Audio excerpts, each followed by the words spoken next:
Hi, hello, welcome. My name is Blake. Today I'm bringing you my October wrap-up. In the month of October, I managed to complete 4 books and 1 graphic novel. And in the month of October, I participated in the TBR Harvest hosted by Leandra from the TBR Zero.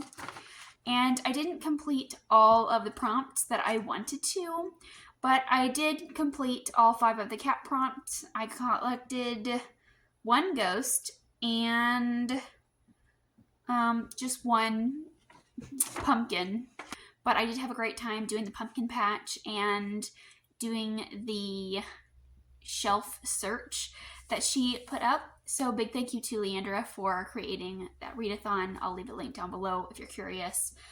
But I'm going to go, as usual, in order from the book I liked the least to the one I liked the most. And at first I have a huge disappointment, unfortunately, and that is A Theory in Dreaming by Ava Reed.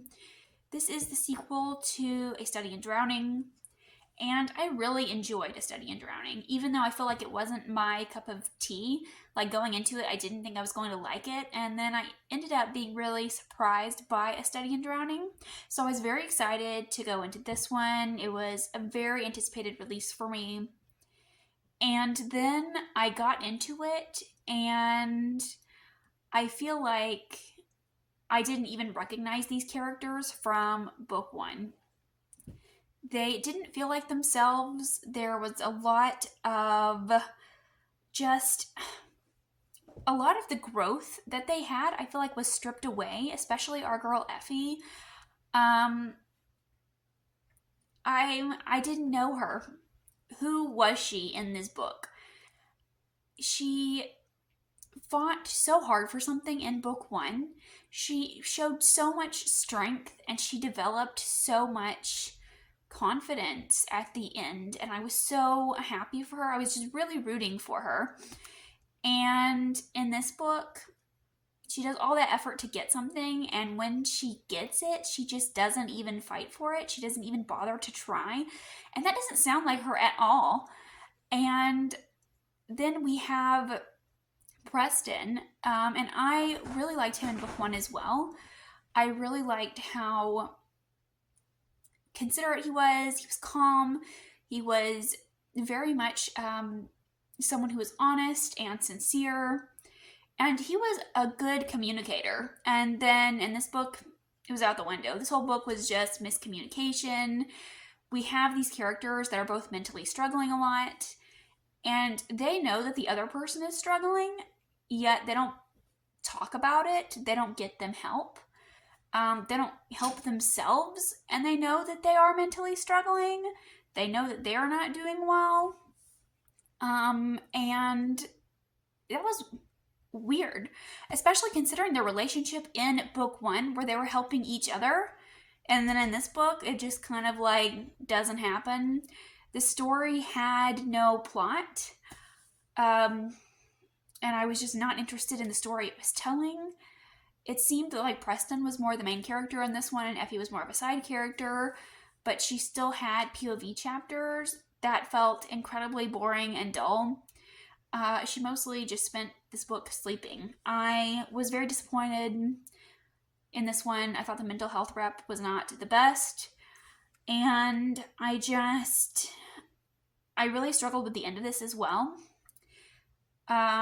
We have a character with depression, and then it's just magically cured. And I didn't like how that was done either. I just wish I did not read this book, and I gave it 1.5 stars. So that is A Theory of Dreaming. Next up, I have The Resurrectionist by Kathleen Allen, and this is a YA novel, and it is following Dilly, and her father has recently passed away. He was kind of a shunned member of the medical community in London.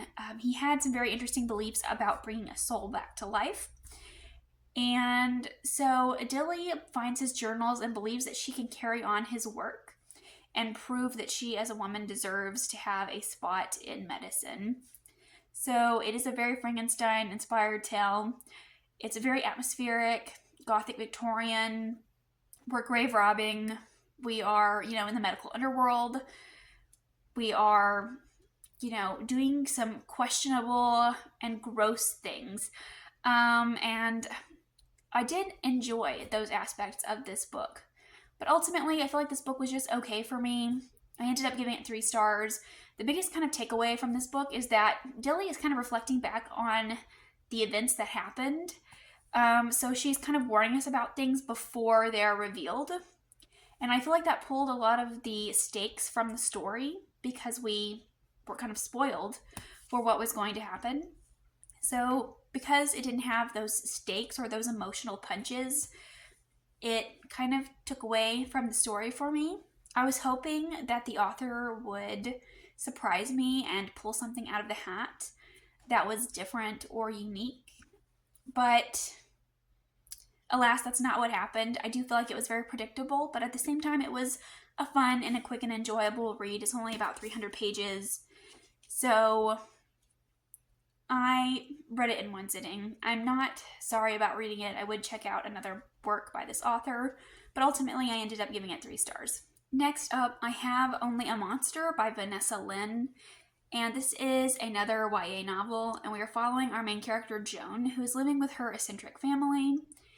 And one day she makes a horrifying discovery. Her family identify as monsters, and the guy that she has a crush on happens to be a monster hunter. And she is pulled into this world of monsters and magic and intrigue. And that's kind of how the story starts out. I was pleasantly surprised by this one. I ended up giving it 3.5 stars. It is young adult. I started this one and it uses time travel as a plot device, and I was immediately worried about that because I hate time travel in everything, and I was really worried about that. I feel like the summary set up for something really big, and I was worried that it wasn't going to reach what I wanted it to reach. But the time travel in this book, I actually thought it was well done, and I liked the way it was written. So it has set and established rules, and there are kind of timekeepers in this world that make sure that people kind of stay in line. They kind of control the timeline to make sure that nothing alters that timeline. So I did like that aspect. I liked that it had hard rules and limitations. And there were a lot of aspects of the time travel that made sense and that the characters have to adhere to. So I did like those aspects. I do think the time travel was done well. But that being said, I don't feel like the characters themselves were very monstrous. They were just more kind of like X-Men, you know, they had unique abilities, but they were just regular people. So I didn't quite get the monster aspect of it, and I feel like that kind of surprised me. That wasn't quite what I wanted. That didn't live up to my expectation. But throughout the story, I did enjoy what was going on. It wasn't until we reached the end that I felt like things were incredibly rushed, and some things were kind of brushed over or not explained very well. And I wish that we would have spent more time there with those things. But ultimately, I do feel like this did have like a strong nostalgia factor for me. I can't quite put my finger on it, but it sounds like something I would have really loved and enjoyed as a teenager. It reminded me of those YA books I was reading at that time. And I just had a great time with that. And I was surprised to discover that this is a trilogy. And given the way that this book wraps up, I feel like it could have been a standalone, so I'm not really sure what the second and third books are about. I'm not sure who they're following.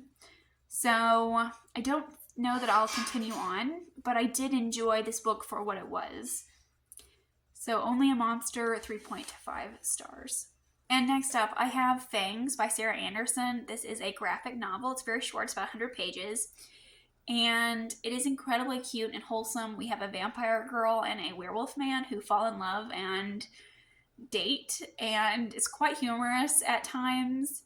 It's filled with a lot of cheesy puns and stereotypes about vampires and werewolves and kind of the complications that they would have when dating each other. And I thought it was incredibly enjoyable. I read it in one sitting. I read it on Halloween night. and I had a great time with it. When I look back on October, this book like really sticks out to me very fondly. And I'll show you some of the art style. So things like this, and there is, let's see, an image of them walking in the park. So yes, it was a great read. I'm very glad that I picked this one up. And up next we have my favorite read of the month, and that is The Haunting of Maddy Clare by Simone St. James. And in this book we have Alistair Gellis, who is a ghost hunter, and he hires our main character Sarah from a temporary agency, and he needs her to be his secondary assistant because he and his assistant Matthew are working on a case that is very delicate. And Sarah does not believe in ghosts, but she is short on cash, so she is willing to do whatever it takes to get the money. So they begin this investigation into the haunting of Maddy Clare. Maddy Clare was a young woman who was taken in as a maid after she was found out in the forest, covered in mud. She was covered in bruises and she was incredibly injured. And she was terrified of men and she would not speak. And then she ended up committing suicide in the barn. And that is where she haunts the barn. She will not allow anyone to come near, especially men she does not like. So they are trying to figure out who Maddy was in life, why she is haunting the barn, trying to figure out who did this to Maddy, trying to figure out who she's trying to take revenge against. And I really enjoyed this one. I ended up giving this one 4 stars. I loved the setting of this one. We're in the 1920s. We're in a small town setting. No one trusts our characters. And it's a very close-knit community, and no one wants to, acknowledge that anything has gone on. So there is that in the way, but also the fact that Sarah has to go in alone because Maddy will not endure the presence of a man. That was something that I also really liked, that it was Sarah, who doesn't really know anything about ghosts, who's having to figure everything out and go up against this ghost on her own. This ghost story is creepy and atmospheric, but it was never scary. It never crossed that line. And I feel like it was part paranormal investigation, part murder mystery, and there's a touch of romance in there.